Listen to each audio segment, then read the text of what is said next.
Welcome to the Learning Pines YouTube. We hope this video helps. You begin by verifying the carrier plan and ensuring your SIM or eSIM is active, because without roaming allowed the phone won't register.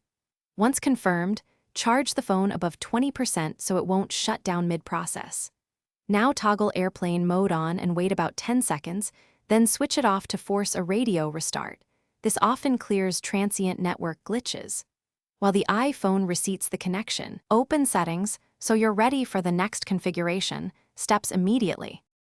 You'll now adjust the specific network settings that control roaming. First, go to Settings, Cellular, and enable data roaming and any required voice options so the device can use other networks. This is why roaming must be explicitly turned on. Next, check for carrier updates in Settings General About and accept them to update APN and network profiles. If connections remain unstable, reset network settings to restore radios and profiles. Note this removes saved Wi-Fi passwords, so have them handy. Finish by rebooting the iPhone to apply all changes, and if you use a physical SIM, briefly remove and reinsert it. With eSIM, try toggling the active profile. Once back up, test by making a call and loading a web page to confirm data. This validates both voice and data paths.